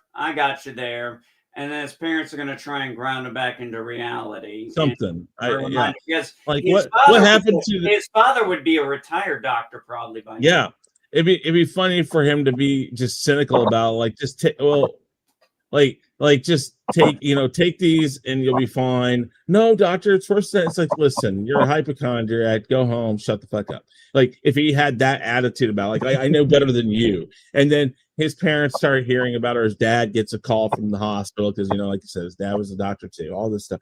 And they start to say, whatever happened to that kid that wanted to help everybody, wanted to be there, wanted to figure it out and all that, and maybe slowly bring him back. I don't know. I mean, there's an angle there somewhere. Honestly, Chris, I think that sounds like an actual great miniseries. I mean, that's what I'm saying. There's an angle there that can make it work, but it would not. It would definitely not be something you could sustain for multiple, like maybe 2 seasons, maybe. But it's not something that should come back permanently. Oh, no. I could be wrong. I could be wrong. I mean, they could take off huge, and everybody's like, let's bring it back all the time. And again, we also know that even if it got enough of a viewership, they would want to bring it back all the time. That's why I think the Dexter move is really smart. Let's do it in limited mini series type stuff. Get a storyline out, be done with it, and if it gets enough play, we'll come back in a couple more years or a year or so and come back with another one. Instead of doing, I think they had a good idea, but they're as far as I'm concerned, their rush into getting to that good idea is what bugged me. Yeah, I got that. It was understand that. And look, I'm not saying that it was totally perfect in any way. I was wondering where it was going to go myself, but by the end of it, I was very satisfied with the conclusion. And I got fucking chills. My daughter and her girlfriend are actually watching the show right now. Not Resurrection. They're still on Dexter. Well, on that note, when it comes to Resurrection, are they going to do anything with Uma Thurman's character? Because again, you hire a professional actress, like a major one, and she's in all the episodes, but as of right now, she's basically been, dumb henchwoman the entire time with a slight connection to her mother, as her only emotional tether so far in the episodes I've seen. Yeah, you're gonna understand. She is gonna have a story arc. I don't know if you'll like it or not, but I know when I'd only watched the first episode, I was like really disappointed that they didn't use her character that much in that first episode. And even by episode 5, she's basically been, to borrow a phrase from comic books, she's been dumb muscle most of the series. That's what she is. I know, but you don't need Uma Thurman to play dumb muscle. You can have anyone play dumb muscle. Again, though, I'll go back to the cameo things. Some people want just to be in it, and they get a part, and they're like, "Fine, I'll do it." They don't care because they like the series so much. Again, Star Trek, Star Wars. What else? Doctor Who. But there's a difference between a cameo and someone who's in every episode. But if the actor or actress takes it and looks at it and says, fine, I'll play that because they want to be in the show, that doesn't mean cameo. I just say some actors will just take the part no matter exactly how good or bad the part is because they just want to be in the show, cameo or not. Maybe she just said, oh, yeah, I can play that. Yeah, I don't know. We don't know the whole thing of it. Yeah, that's probably why, like you said, Chris, you were talking about Neil Patrick Harris being in it. He's like, hey, I just want to be in an episode. Just write me a character in an episode, kill me off, cool beans. Maybe he just wanted to be in the episode. I mean, we've seen that happen. He may have said, I don't care what I play. I can do one episode. You can make me a good guy. You can make me a bad guy. You can make me whatever. But if I'm a bad guy, I want to be killed by Dexter. and they're like, okay, all right, we'll figure it out. And they're like, okay, let's make this character up for him. And he does it. And then he's happy. He's like, oh yeah. And that's all it takes sometimes. And that's how these things work. Again, Daniel Craig is in The Force Awakens as a stormtrooper. Mm-hmm. You never see his face, but that's all he wanted. He just wanted to be in it. That's how like Prince Harry and Prince William, the stormtroopers.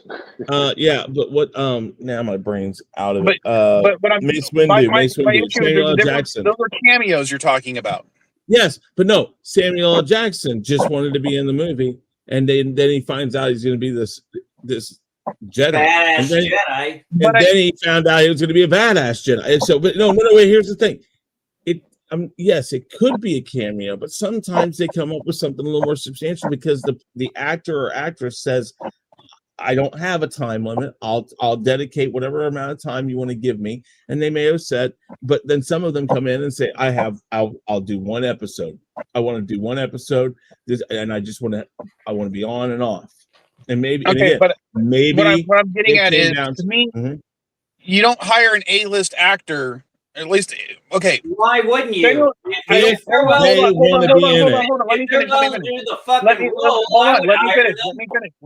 me finish. Samuel L. Jackson, I don't think that his acting potential was wasted in Star Wars Episode 1 or the Star Wars trilogy, the prequel trilogy. I don't think he was wasted. I think he did Stoic Jedi great. So far, Uma Thurman's character, from what I've seen, she seems wasted. Maybe that's just what she wanted to do. Maybe she just wanted to play that role. Again, actors. Okay, so Michael Douglas did Falling Down, and he still says to this day it's his favorite movie. It is his best role he has ever done.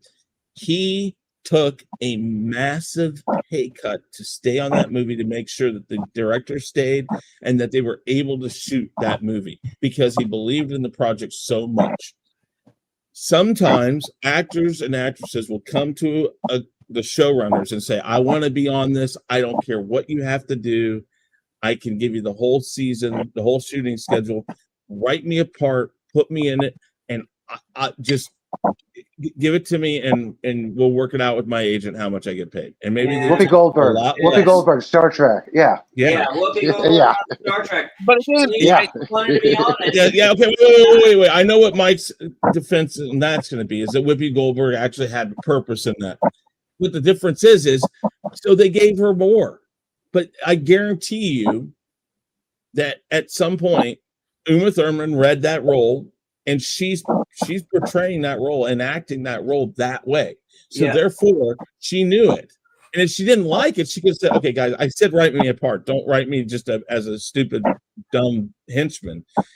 But maybe she likes that. Maybe she's like, great, I don't have to think about this. I've played a badass bitch before, so now I can be a badass bitch without any character. Maybe that she's okay with that. I'm just saying, all right, you don't like it and you're okay to not like it. That's fine. It's just, I'm saying it's all her choice. She took the part. Well, think about it. A lot of actors, they'll go in, they'll do like big roles and stuff. And then what do? They go off and do an indie movie for way less pay. Why? Because they believe in it. Okay, but Nicolas Cage. Hold on. I'm going to go and give you a Star Wars example. Gwendolyn Christie, when she played Captain Phasma in Star Wars: The Force Awakens. Mm-hmm. In my opinion, she's straight off of Game of Thrones, height of her career at that point. You hire her because you want the name recognition, and her character is completely wasted the entire film. Well, I would agree with that. She was wasted, but that's how I'm looking at it. But that's the problem on their end. So here's my question, though: Did they go out before Dexter New Blood was done and say, we have this? What's her character's name? I don't even know her character's name. Uma Thurman. Let's just say Uma Thurman. Yeah. Okay, all right. So whatever her character name is, they said, we'll say it's Uma Thurman. We'll say that's her name. They say, well, we got this really cool character named Uma Thurman, and she's going to be really integral to this show, and she's got a lot of in-depth character, and she's everything you'd want from a bad guy. She's going to be one of the bad guys in this, and that's how they portray him. And then you go back and all you get is this stupid bitch, evil henchman, and you're like, wait a minute, there's no character in this. If they had said that, okay, you got a point. That's what they said about Phasma. They said she was going to be an integral part, and then she had nothing, and then they brought her back. Or didn't bring her back, but she was in the other one, and they said she was going to be integral, and again, she wasn't. Just like they did with, just like they said with the Knights of Ren. The Knights of Ren played no real purpose in it, and so when you tell people that, that's when it becomes a problem. If they didn't say that, then there's no problem. You didn't have any expectation of what should be. The expectation is what you have, and it's okay if you don't like it. That's fine, but the expectation's not there if it wasn't told to you. Well, the reason that I'm bringing it up is you know me. I avoid trailers for the most part. I avoid spoilers, all that kind of stuff. Yeah. When it came to Dexter Resurrection, the only commercial I saw focused saying we have Neil Patrick Harris, we have Uma Thurman, and we have Peter Dinklage. I mean, they specifically mentioned and have on big letters those three things. Yeah. And I'm like, so far, the only one I care about, the only one that's interesting is Peter Dinklage's character.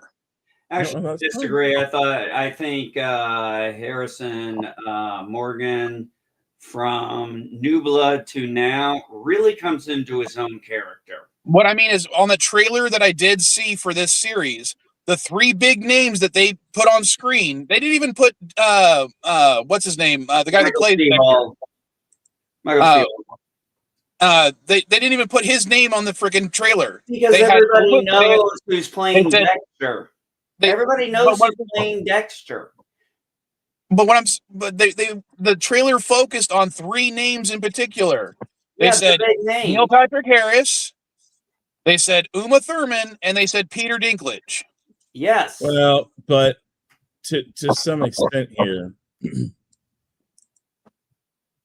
you're going to package it around the biggest names in there.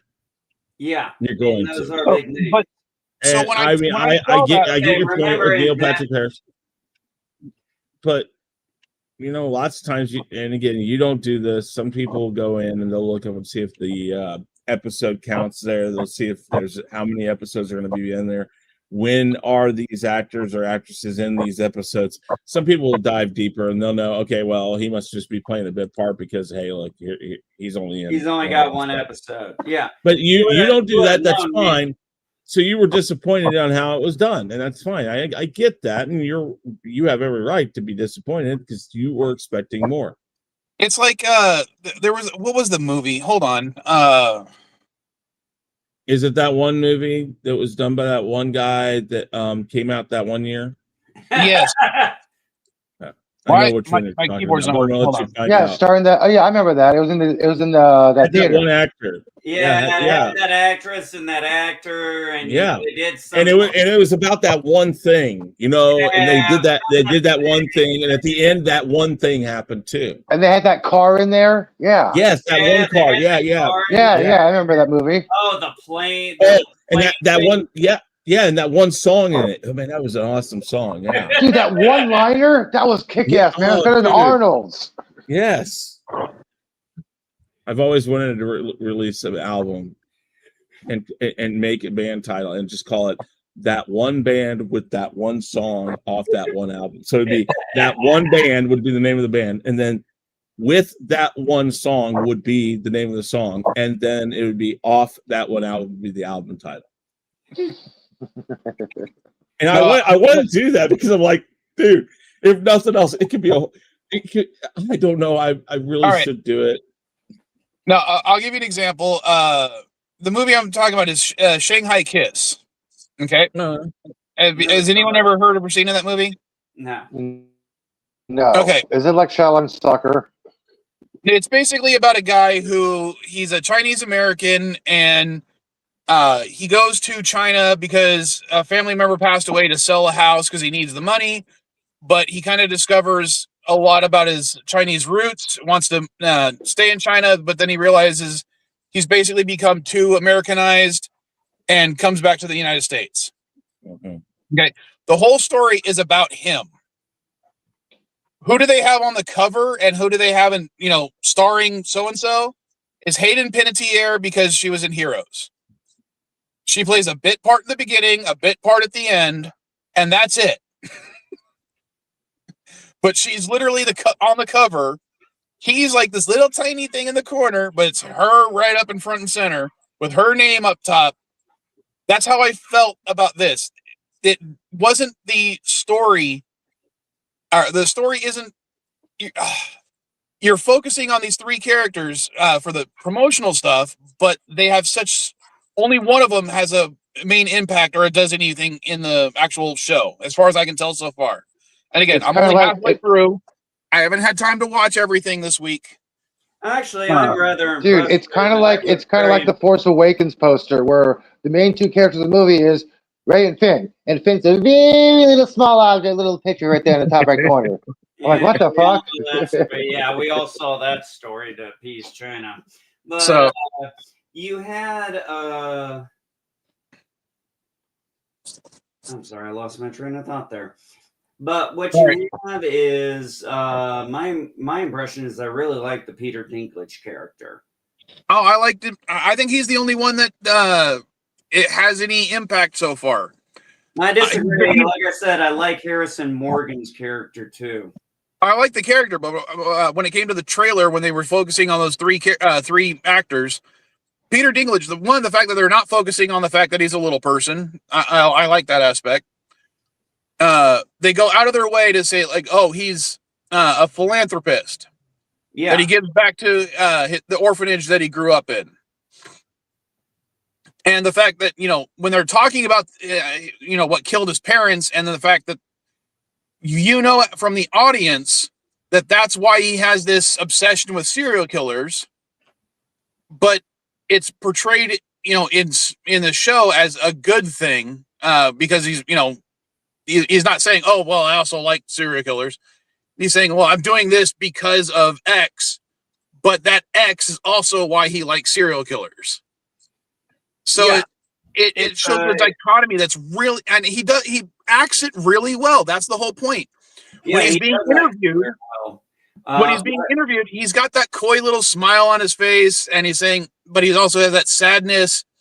But he's like, yes, I'm doing this because I went through this as a kid. I don't want other kids to go through that, essentially. But he's also like, people need to die. You get that is coming across without him having to say it at all.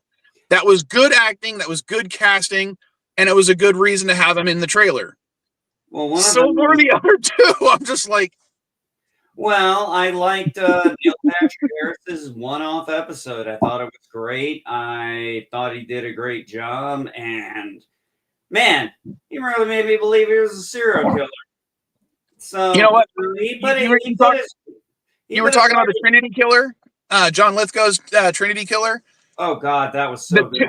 The two episodes he's been in so far, even though they were short, pretty much cameos, he showed more acting range in those two appearances in these episodes than Neil Patrick Harris did, in my opinion.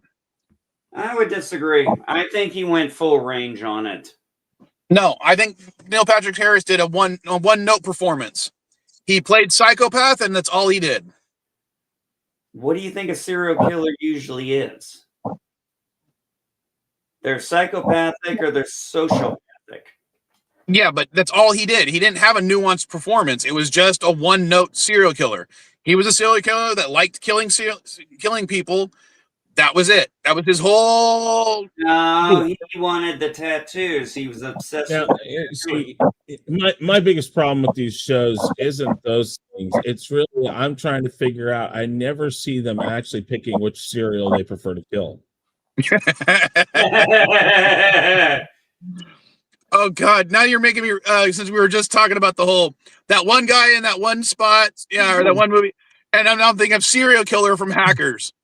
I hit it in that place I did that from that thing. That one thing. I hit it in that one place with that one dude that one time, and of course the guy knows immediately what he's talking about. Yeah. Well, and that I've been there too. I understand that completely. It's like, oh wait a minute. When I saw that, I'm like, yep, because you got that one friend. You're like, dude, I remember that one time where were we? We were there, and I did that thing, and then they're like, you mean when we went over to John's and you grabbed that beer out of there and then you hit him over the head with it? That's it. Yeah. What it was there. That's when that happened. Hey, I've had a lot of times when I'm talking with my Marine buddies, and it was so long ago, and sometimes I can't remember everybody's name from back then, but some other people can remember name. I'm like, do you remember that fucking guy from this fucking office? Oh yeah, that guy. They knew who I was talking about. It's like, oh yeah, that guy. I mean, and it's like, oh yeah, that was his fucking name, that little bastard. Yep. But we all know that. You have that one, you got those people who you hear right away and you're like, you can do it for other people, they can do it for you. And that's why I always say keep talking, because even though you're saying, yeah, that one time we were there, just keep talking. Eventually you're gonna say something to like, oh, you mean this? Oh yeah, that's okay. That's what you're talking about. Oh, I know. Sometimes we would be like, which LZ were we at, or TLZ were we at? Mm-hmm. We were like, which one were we in? Were we a Penguin or Falcon that time? And honestly, we just stopped caring anymore because none of us remember which one it was anymore. It's like it was either LZ Penguin or LZ Falcon, and that was just it. So it was one of those two on Camp Lejeune. That's all we remember. No, but you always that it happens there in those types of situations a lot.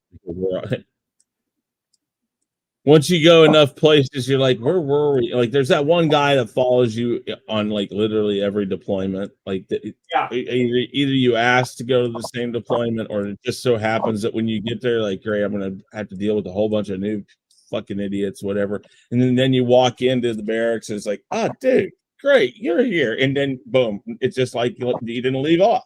Or you find out before you go that they're going to, and you're like, okay, it's gonna be okay. Things are gonna be cool. And yeah, I mean, I'll give you an example. I can't remember if it was the Saipan or the Kearsarge. I think it was the Saipan.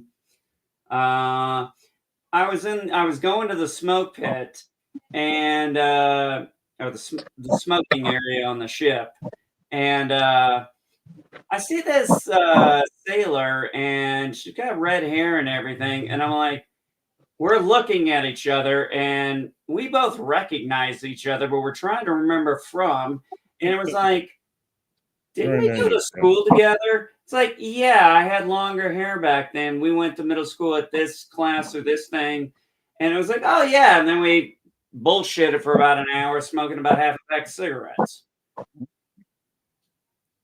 The closest thing for that recently happened to me is there was this guy Neil who helped me out twice at the when SD GameSwap was selling at the Santee swap meet, and he bought a bunch of stuff from me when he was a kid, and I just happened to run into him at a 7-Eleven, and he recognized me.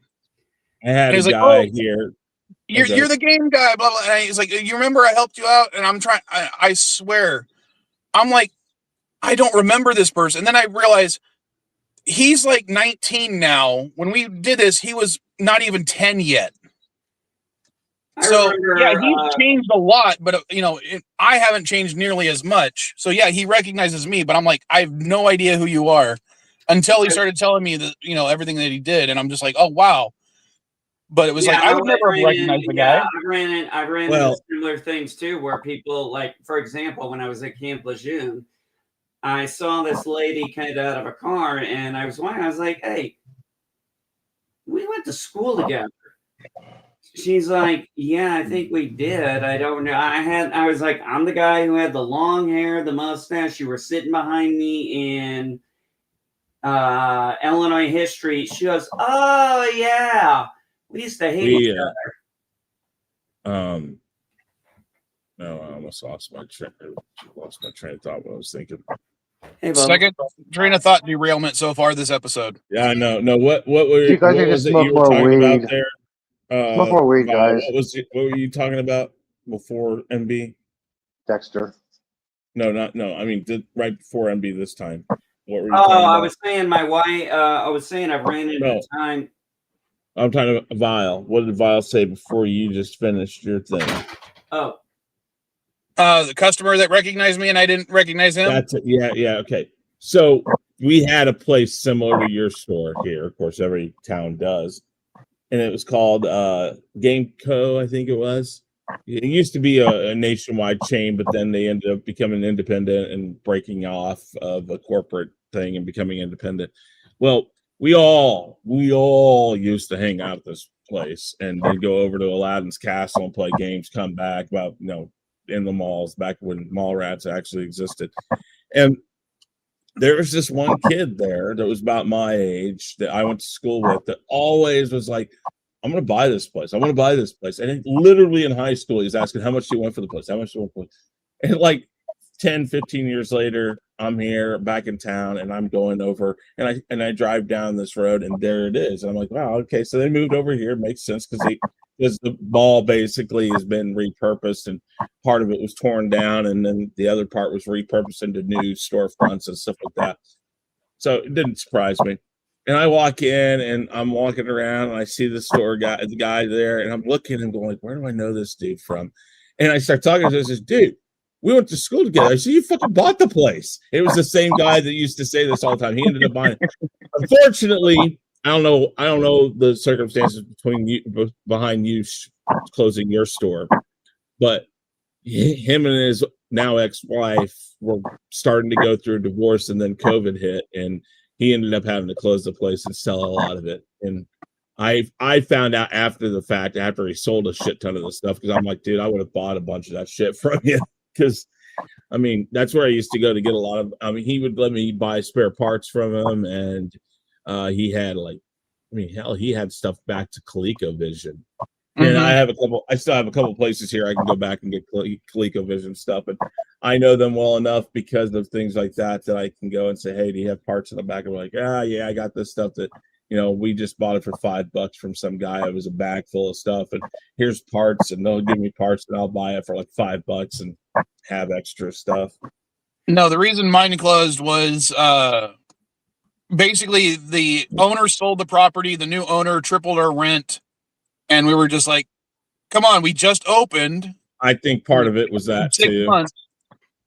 And he was like, I don't care. I want everybody out. And the only way I can do that is to, raise the rent so you'll all leave anyway. He wanted everyone out. Oh, yeah. And then, of course, it irked me so much that the property just sat there vacant for 10 years almost. And then now it's been finally torn down. I mean, that's one of the things I was talking about with Alyssa and Jack about. Was they just tore down the building where my store was. And I'm just it pains me. Well, you've got two schools. One here, the guy next door to me who doesn't live next door to me owns the property next, and he also owns the school.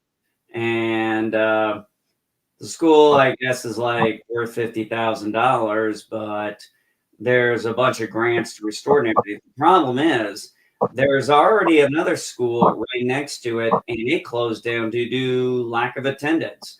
So they want to turn it into, and I don't know how the hell they're going to do this, but they want to turn it into luxury apartments. And I'm like, they've done it here. Trust me. I'm looking at this and I'm like, oh, great. I moved out here to get away from people. Yeah, but no, they'll do it.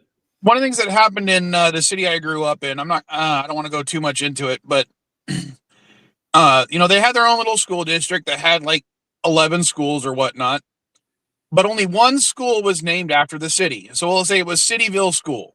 Okay. Every other school in there was, school X, school Y, whatever. When they needed to trim the budget, they decided to close one school. And the one school they closed was Cityville School. So the one named after the city. Oh, well. And they didn't just, because they were going to close it, they were going to develop the land, and they were going to use the land for something else. So they tear down the school. They spend the money to actually remove everything, the foundations included, from the school, for where the school was, and then the lot sat vacant for almost 15 years. Mm-hmm. They finally start building up in that area, and their idea behind it was, we're going to now call this area, not like, Cityville Strip Mall. We're going to relate it to what we had there. We're going to call it the schoolyard, because the school used to be there. Except the school hasn't been there for 15 years, and I've seen people be like, why are they calling this a schoolyard? I don't know. Maybe it's where they want the men to go fight. Well, because that's how I remember fighting going. Well, actually, fighting in high school, you would either go over to the park or you would go behind Lamb's Garden. Well, you talk about that. It's like the city here. There's a city here called North Kansas City. Go figure. It's north of downtown Kansas City. But they starting about 25 years ago, right after I got out of high school or something, they started as these industrial companies closed down their little factories and stuff down there. They started buying all the buildings, and they've slowly torn them down or repurposed them into other things to make it more of a residential area now. And it's funny because they used to get tons of money in there. Okay, hold on. No, I just looked it up. Sorry, I just looked it up. They closed the school and tore it down in 2003. So it's actually been over 20 years that they tore down this school. And now they're calling the area where it used to be called the schoolyard over the new strip mall they're building. Mm-hmm. And they're only building it again now over 20 years later. Yeah, there's an entire generation of people that have no idea why they're calling it the schoolyard. Yeah, exactly. Oh shit, I was gonna go somewhere with that, and then I lost my train of thought. Sorry, that's what I was getting at. No, let me take the pennies off the rails. We had another train dude owner here. Come on. No, wait. So here's what I was gonna say. In my hometown of Granite City, Illinois, there were condemned properties there when I was 16 years old. They're still fucking there. 30 fucking years later, because the city cannot afford to tear them down, and nobody wants to pay on that side of Granite City. Guys, what your city needs to do is what San Francisco's doing. They're redistricting the zones to have these closed buildings to allow for residential living instead of businesses having residentials. Well, and what I'm getting at Elihu is that they unlike when MB's example, they did tear down the school. They removed everything, the buildings, the foundations, everything, because they were going to build it up into something, but instead the lot sat empty for over 20 years. Yeah, and like I said, I've got places where I've lived in my hometown, what we call West Granite, which is basically the shit side of town, the bad side of town. Well, and we have, like I said, condemned buildings that are still up 30 fucking years later. Well, you see, Kansas City ran into that same issue for a long time. And what they ended up actually starting to do is two different things. One, I think it's a $25,000 grant. If you put the $25,000 within, I think it's a year's time towards fixing your house up, they'll pay $25,000 towards it. So you have to get a contractor, you have to get it approved, and then you have to get it done within a year. Yeah. Then on the other side, condemned properties, what they're doing is they're selling it for $1, and they're also offering, I think it's like 50 grand or something like that, in a grant that states if you buy this, you have to build, or you have to keep the house there unless it's not something that can be used. But you buy the property with everything on it for $1. And if you can repurpose the house, you repurpose the house with the 50 grand, and you have to have it done within a year also, but it has to be kept residential. So they've done this, and actually it's helped revitalize a lot of the poorer neighborhoods in town. On top of that, though, they've got programs for like what we call the east side of Troost, which is the east side of town, and it's had a lot of problems. Cities are trying to fix those things here, but I will say it's interesting because one thing I did notice that changed in my hometown over the years, we have a low income place called Kirkpatrick Homes. We call it KP, and they spent a lot of money to repurpose that stuff. And I'm like, I get down there one year and I'm like, what the fuck is this KP? They got solar panels on the goddamn roofs now. I was like, holy shit, they really put some money into that place finally. Because I'm telling you what, KP was not a great, KP was very, very bad to go into. It was low income. And sorry to say, we had a lot of rowdy people in our area. I'm not going to speak to what race is, but the simple fact is, it was a very, very poor area, and they finally put some money into it because it was bad.